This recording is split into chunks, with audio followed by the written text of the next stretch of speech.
Hey everybody, and don't worry about the sound real quick. Yeah, this time we have intros.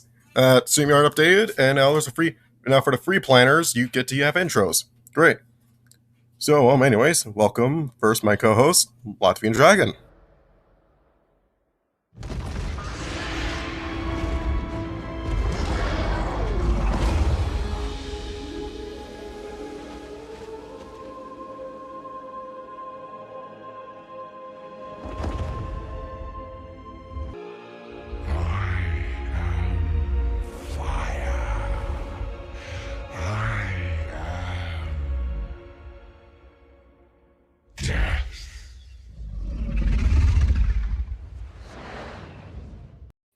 Sveiki.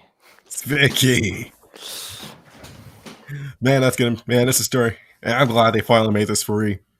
So, anyways, for our last and final edition, please welcome our current guest for this series, for this story, Holy Ninja.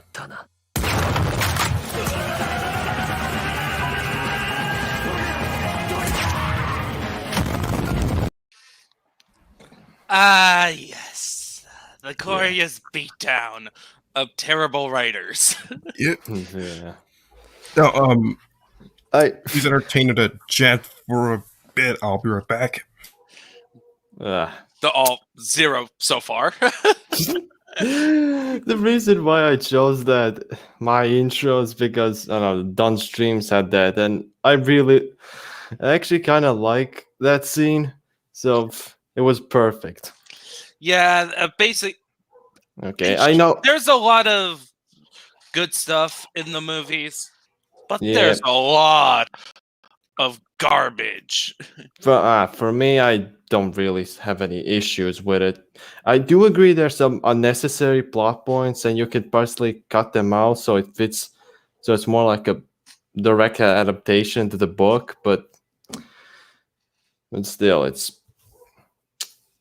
I still like it for what it is. It's quite hard. It's quite hard for me because The Hobbit is my favorite novel of all time, other than the Bible. But the Bible is in its special category, so you can't. Yeah. Okay. So I know your personal page, disliking of that trilogy. Yeah, it's my equivalent of prequel/sequel trilogies. Yeah. Whatever.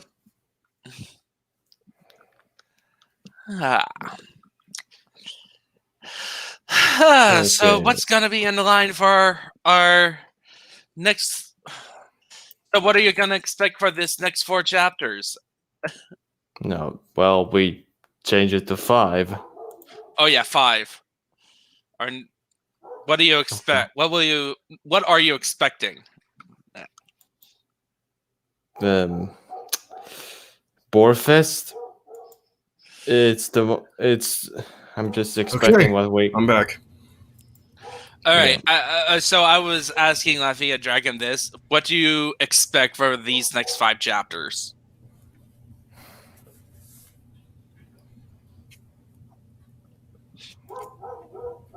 Well, I'm expecting lots of talking, a little bit too much talking, people saying how awesome the Romans are, and then at least one thing in terms of world building that makes no sense. Yeah. And then I will also expect one random character from another franchise appearing. Yeah. Well, let's keep the iron swing, shall we? Oh, so you could share video files now. That's interesting. Yeah. Yeah, let me see. Let me see. Yeah, let me give you a sec. I want to check something. We already decided the video of sharing stuff. Yeah, no, I just want to test something else. Because I forgot this allows it. I'll be so glad.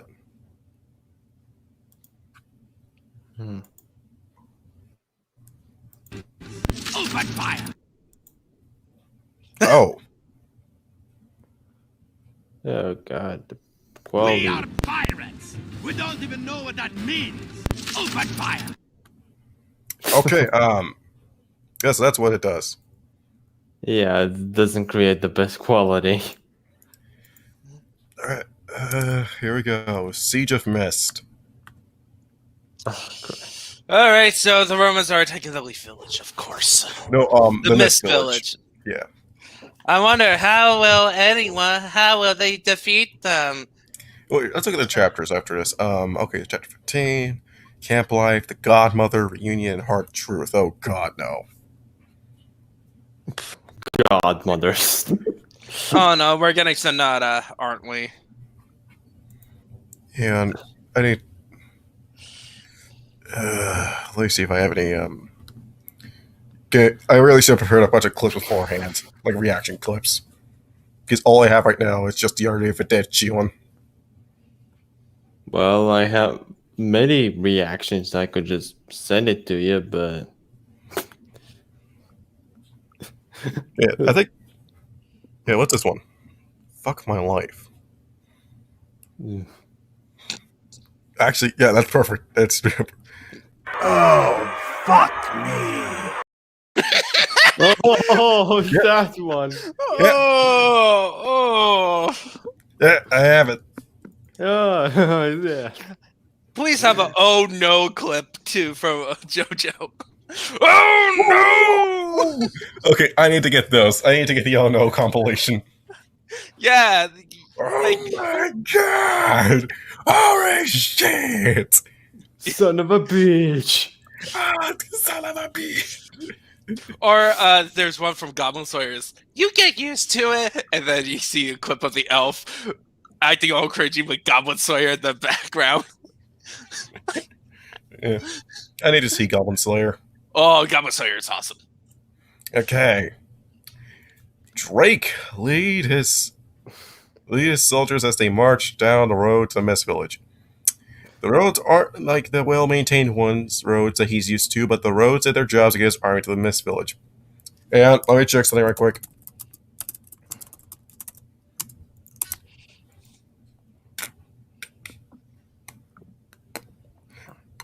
Kirigakure.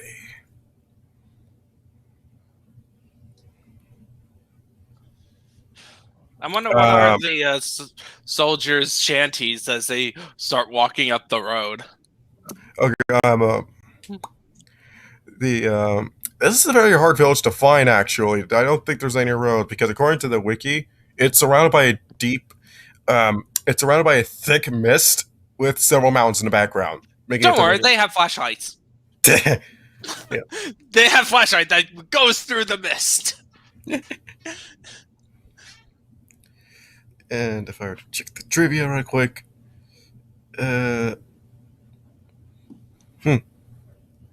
Now it's time to show the hidden village what happens when they get the attention of the Romans. Yep. The new ninja unit made out of missing ninjas. They stayed behind of the army, taking care of any gods. Oh wait, hang on. He said butchered his team ahead to draw the defenses of the village attention. He could already see smoke raising from this surprise attack. Of course, they somehow got to the village, and somehow the village was too stupid enough not to detect an army walking through. What were they doing? Just slouching around and drinking Sasuke all day? Remember, we have to be setting appropriate. We can't say tea. Well, sake. Sake.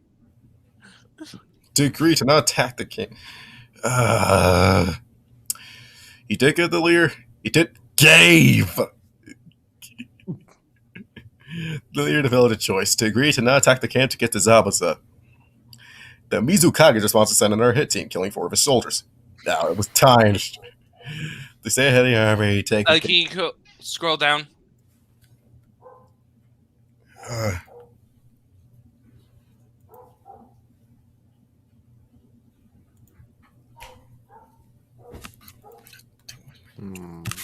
Hang on.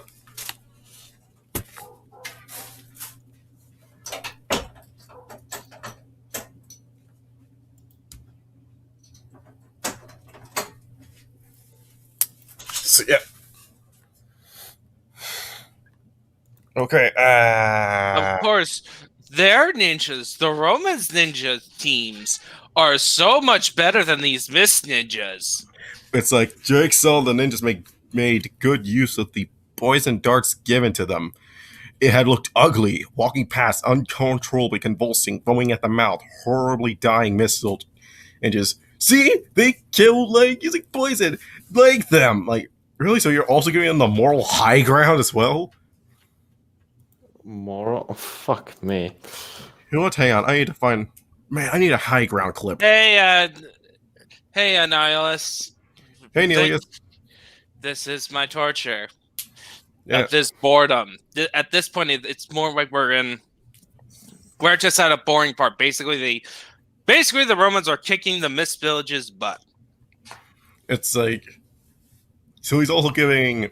He's giving the Romans the technological high ground, the military high ground, and now the moral high ground. Of course.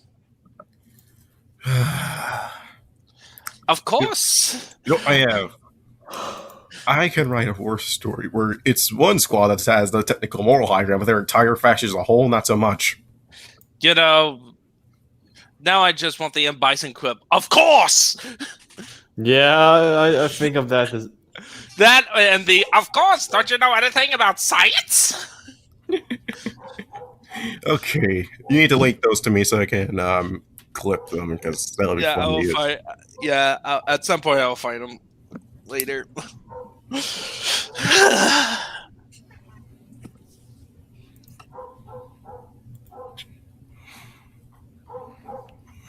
Okay, I didn't know you were going to be here, Holy Ninja. I was surprised to be short. I've been here for like the past month. 2 episodes, I think. Past 2 episodes. I'm like... Yeah. Now I'm Yeah, just praying to God that I get work next week during these hours. You do still. I'll wait till you get off work to do this. Don't worry, Holiness. When we finish the series, you won't have... No, whatever. Yeah, let's see. You may want me to... You may end up grabbing me for the next series. I may end up becoming an unofficial co-host at this rate. What are you talking about? You're already a non-commissioned co-host. Oh, that means I don't get paid. Wait, I can I... Wait. You're also When I not. No, everyone here is non-commissioned. We need to go to any school so we don't get commissions. Okay. Oh. So I'm Alright. Yeah. Alright, they finally reached the walls of the hidden village. Not as tall as the wall around the Leaf Village, as it's a soft soil. Blah, blah, blah. Blah, blah, blah, blah, blah, blah. Blah, blah, blah, blah. We're just seeing them doing tactics. Just some... I'm just showing how awesome the Romans is. Each are using...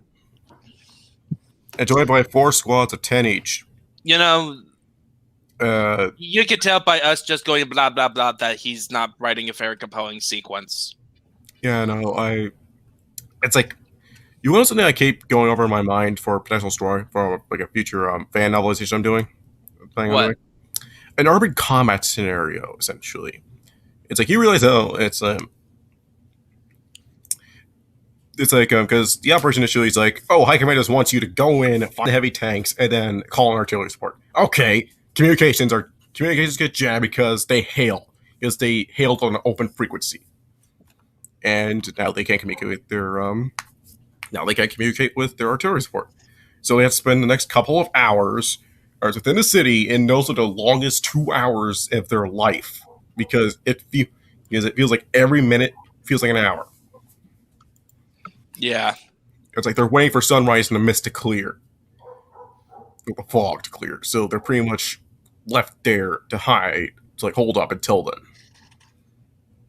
Or to find the Mist Ninjas, because Mist Ninjas provoked Romans. Because, yes. Just because the Romans, like, at this point, like, the Romans don't really have any enemies. They already killed off the main bad guys of the Naruto series.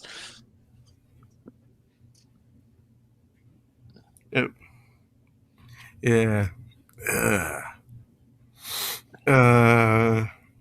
Zeus cannons, all light Gatling guns. You can't make a light Gatling gun. You can only make a Gatling gun. There is no such thing as a light one. Yeah. Without modern technology or future technology. Yeah.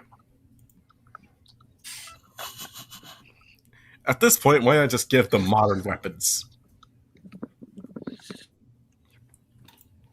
Get the weapons ready. Because they sealed heavy weapons and scrolls. Of course they did.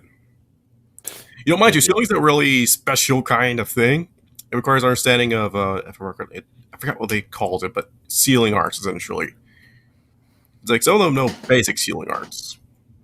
You know, it's like small weapon storages, so they must have been real lucky to get really good sealing experts. Mist Village.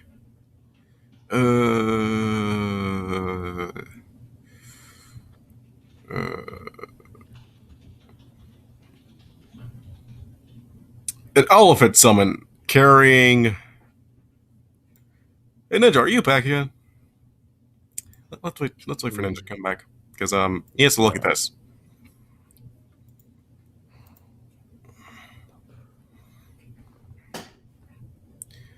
Because it's going to draw this kind of reaction from him. Oh, fuck me. Oh fuck! That's the only clip that you found from mine. No, I think I got some of your Phileas clips. Phaelus, not Phaelus. Phelius. Yeah, sorry, You Phileas said- clips. Let me find them. I'm pretty sure I got a couple of them. I may or may not have them. Let's see here. Yeah, you should put them in a playlist like I did. No, I mean a folder, not a playlist. What am I? Well, dumb? I do have this one. Let me find it real quick. Here it is. Correct. Which I totally did not steal from Johan in any sort of way. If he wants to take it up with the I have my meme stealing license, so take it to court, buddy. Yeah. He's not just a regular moron. He's the product of the greatest minds of a generation, working together with the express purpose of building the dumbest moron who ever lived. Hey, alright. Nihilus. The Romans are a Mare Gary stew. Yeah, they're already that. That's They're alright. It's the army in general. He took that principle and applied it to an entire nation. Yeah. Now, look at And Butcher could be seen as a Mare Oh, hey, Gary stew because his ability is to cancel jutsu for 2 hours. Oh, hey, Ninja, you're war elephants, right? Yeah. Look at this. Which part? This one right here. Oh. The main gate of the village was the first one.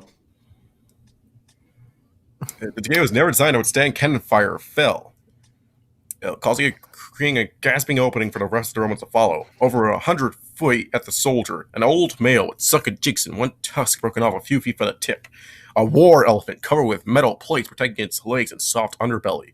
A helmet protected its forehead, but the elephant summon also carried pill boxes, 2 hanging on the sides. Holding a soldier in a light wooden box, was the tip light as close.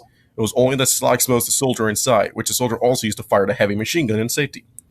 On the elephant's back is a large basket, holding the hell summoner, Ascari, along with 3 soldiers. 2 are manning a light cannon facing forward, while the other is helping Ascari, armed with light Gatling guns, to shoot down any ninja who tries to climb on the elephant. The elephant summoned, now he has to focus on crushing what's in his way or spray out powerful jets of water into the buildings. Just look at me. I decided to show my face. Okay. What? What the? What? Okay. Hold on. It's like, how do you feel about this? It's like, they not only summoned a war elephant, they also kitted it. Okay, sorry, that was my roommate. But oh my goodness. So okay, so metal plates on war elephants on like the legs and stuff, underbelly. Like that's not historically accurate, but you know what? Fine, it's fantasy, right? Right? We can always say like, hey, it's fantasy. You can do what you want, and then you decide to put a tower on its back, a pillbox, certain kill boxes. I'm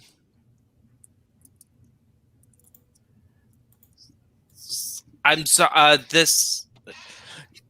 How heavy are these pillboxes? Like they must be like paper thin. Like they're made out of wood. They are made out of wood. They're light wooden boxes. light wooden boxes. Like Light. they have, but then you have to put in the ammo and machine gun. Like then, what's the point of making them out of wood? If like we have these ninjas who can throw knives powerfully, and like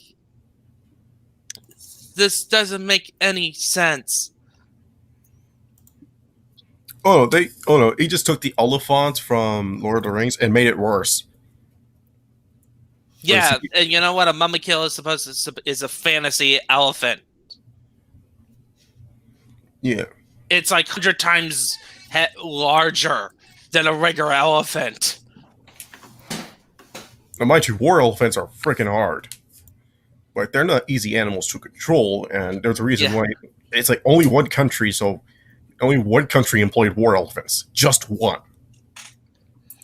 It's like it's more like an exotic thing. Like only in like Carthage back then used elephants, and India would use elephants because Africa and India were places where you could get elephants. Yeah.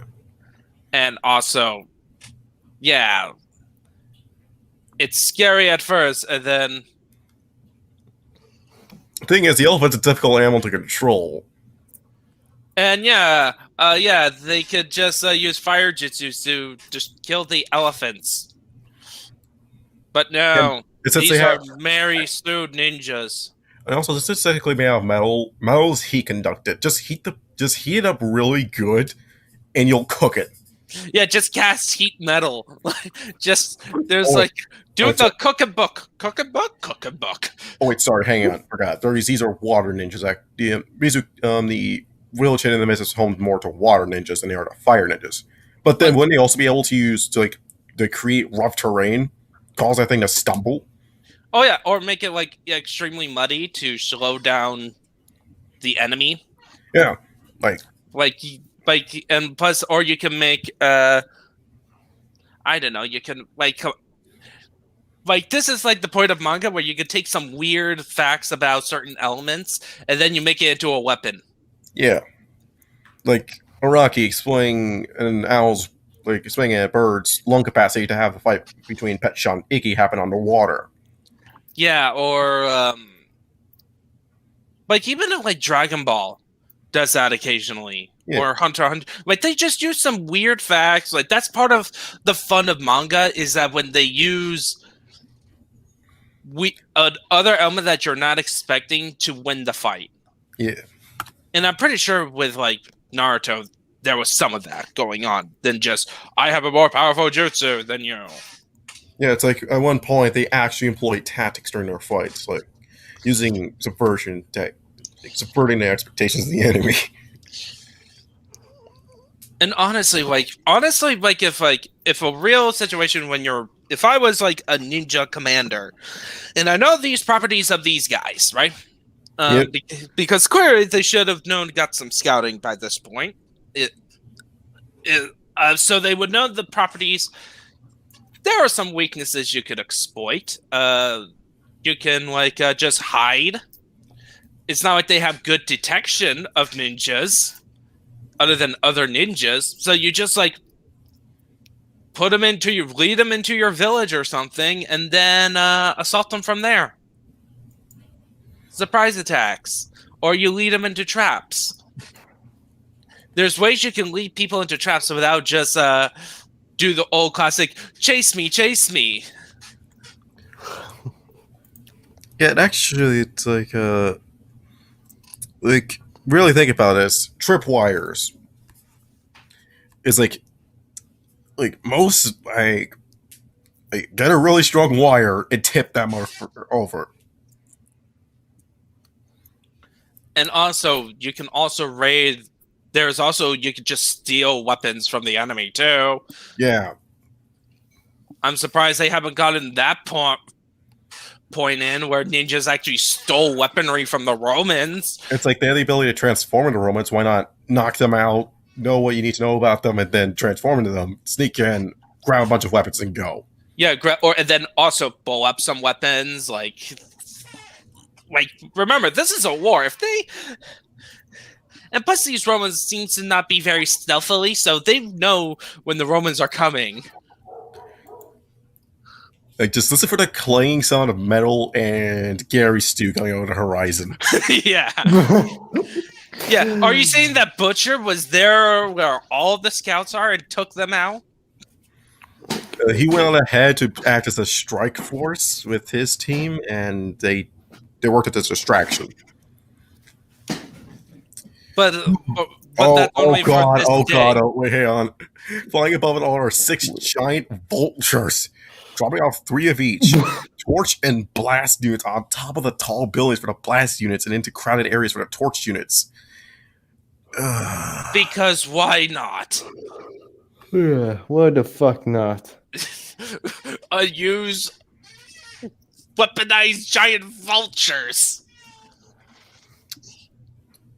How did they Give them convince- air support. Like,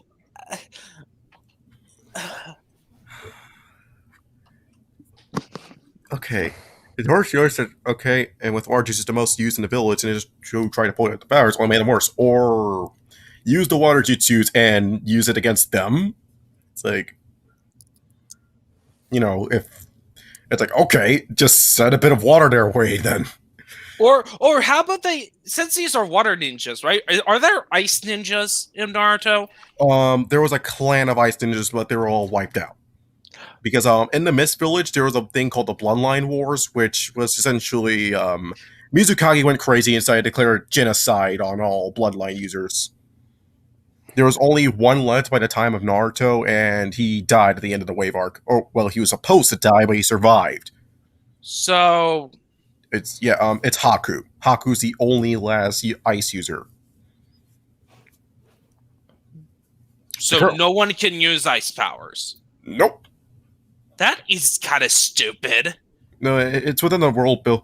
It was within the world building of part 1. It's like bloodlines are specific, so you can't really do the same things that other bloodlines can. Oh, so like a water ninja can't use fire? No, you can learn different jutsus. Well, it all depends upon your speciality. It depends upon what you're proficient in. If you're good with So they didn't make a jutsu of turning water into ice. it's unclear, but apparently it's a technique series. It's weird how bloodline jutsus go. Okay. The thing is like they have a test that was revealed in part 2. Like the test was to see how you could discern what your element was. You hold a piece of chakra paper and send a bit of your chakra into it. Depending upon what you have, the paper will do one of 5 things. It will split itself. It will cause a tear if it's light. If it's wind, it will crinkle if it's lightning. Set itself on fire if it's fire. Get wet if it's water, and turn to earth it'll crumble when it's earth. And you can have multiple affinities. From where do they get those vultures? Because apparently he worked on the logic that, well, if you could summon this, why not summon this?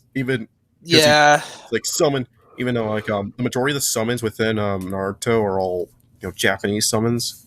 It's like And plus you're giant vultures, of course. Why not? It's like he based this. Like it's clear that the summons were based off of the creatures that already exist within Japan. But so like things like rhinos, elephants, and vultures weren't a thing. But things like foxes, foxes, is wolves, toads, snakes, slugs. The entire And pandas. and pandas. Like they exist, so it's relatively simple that you would introduce that you could summon those. But my question is, how did they armor them up? How did they convince them? How did they even acquire these contracts? Because it's not as simple as just summoning an animal. No, you need to make a contract. It's like you need to make a contract with the clan, with the head of the summoning group, to be able to summon them. It's established in part 1. So basically, in short, whenever these ninjas managed to get over to, let's just say, Africa, right? Mhm. And then go into, the special ninja spirit world to get the contract for the elephant, and then get all the way back to where the Romans are in a couple of weeks? It'll take a few bucks. Those summons are based off animals that live in Asia. That's why you could something like a wolf. No, there's wolves. Yeah, wolves are everywhere. Yeah, wolves are the common animals. Wherever there's a dog, there's a wolf. It's like there aren't wolves in Africa, but they have hyenas, which are just like the species of canine. Oh, according to this, right, wolves have been extinct in Japan for at least 100 years. But they were part of Japan. Yes, they existed within Japan, but they've been extinct. But they were a subspecies. Yeah, the Japanese wolf, it was a subspecies. It used to live in Japan. Yeah. So yes, wolves were a thing in Japan. Like wolves, I don't know what it caused them to be wiped out, but I presume they were hunted and it's a small island and little chance of finding more. So. And modernization, whatever. Yeah, modernization clears out the wildlife. So and then of course, Japan got a couple of nukes, so... Oh, yeah. that limits wolves' ability to find a breeding ground. Yeah. So, yes. Not to mention contaminating water sources. But yeah, that's the thing. You can't summon something like a wolf. Because, to be honest, everyone knows at this point, one of the wolves, bears, snakes, and what was the last one? Sheep. No, or goats. Well, goats, yes. It's like there are animals that are just pretty much everywhere because they adapt to the environment they're in. Yeah. Chickens occasionally. Chickens is like in the tier below it. Anyway, let's just continue. So these random vultures show up. Giant vultures. And riding on the vultures with our Arcanus, our 5 female soldiers who drop. Arcanus, the only Roman-sounding character. Yeah, I'm not sure why you need to highlight 5 female soldiers. Like, what's the point of that? Progressive. Yeah.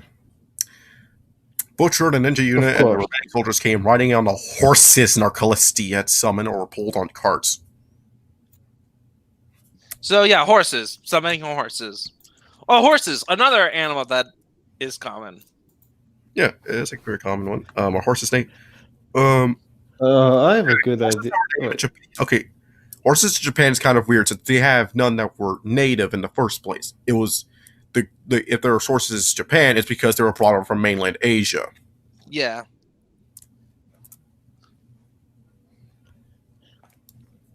So, riding on horseback makes sense. Wait, it's just fighting. Board cider, pistol in hand, and meat cleaver in another. Speller create a field of energy, locks away the jutsus of the misnage that were hit. Force me to do the 5 skills or blood limits. Because that's the only other thing. The only other thing that isn't negated by his jutsu cancel are bloodlines. And well, Mist Village doesn't have a whole lot of bloodline just left, considering that the Lava has been genocided. And currently, whoever is still living are currently fighting the Mist Village. Okay. The torch armors, blah blah blah. Oh, look, one of them figured out. Hey, what if I hit this thing on the back with a lightning jutsu? Oh, Yeah, but, oh, well, you know, ice, they have ice ninjas, which is strange. oh, they have ice ninjas. That's Okay. that's actually Well, lore breaking. Okay, this is some problems now. Okay, why not just simply make it awfully cold to walk into their territory? You know what happens? You with metal people wearing metal armor in the cold? Yeah, you freeze inside your own suit of armor. Yeah, and also elephants, they're kind of sensitive about that. About heat too. And also humans, yeah. So most likely these Romans would have been off of their expensive armor. That's like the Mist Village. How are they seeing right? Because it's not called the Mist Village just for kicks. It is actually surrounded in a mist.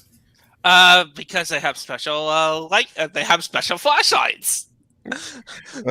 So yeah, What, they have X-ray vision? Yes, of course. they're actually killing. But A parrot with blood flows in the air, it dispels the mist. Or no. They have. There's an easier solution. They have a druid with them. no, they have Halligan with them. Yes. Halligan. And Halligan is doing this just so that he can get something to solve the mystery of the druids. You know, honestly, here's what he's doing. He wins the battle by destroying their supply depot. And I'm not saying the Mist ninjas. I say he destroys the Romans. Oh yeah. Just have Halligan just randomly show up because he needs to solve a mystery and he ends up like hurting these stupid Romans. That should be like the series. It's a fanfic of Halligan going through different other fanfics and wrecking shop. Honestly, that's something we could be doing. Yeah, no, like that's good. Yeah, that'll be. Let's. Like he went up to he's in the Mist Village like just randomly, and he goes. And they go, oh no, we're having these Romans go, have you ever tried using ice powers? What? You know, people don't. Guys in suits don't like the cold. Huh, you're right. What were we thinking? Oh god, it's like We are death no after a longer the long- Ice Mist Village. We are the Ice Village. And I brought a friend that can help me. And Sub-Zero just shows up. Prepare for mortal combat. Then he killed all the Romans. He's freaking Sub-Zero. No Romans can beat him. Oh yeah, all they need was send in Sub-Zero. I guess they made And also, he's not a ninja, so can't use jutsus on. You can't do the cancel out jutsus. And he's a cryo, and his ice thing is not ice jutsus. It's cryomancy. It's not a jutsu. So he ends up ripping Butcher's head off, like in the game. Yeah, he freezes him, and then he freezes his lower half, and then he rips the upper half off. And then he does a puppet show with it. Yeah. I am so awesome. I can cast out jutsu. Sucks. Or no, he makes a nice pun. Man, now that was chilly. Man, that was chilly. Jesus Christ, how the But the power of flight okay, where the village had little to fight the vultures flying overhead. But there you go.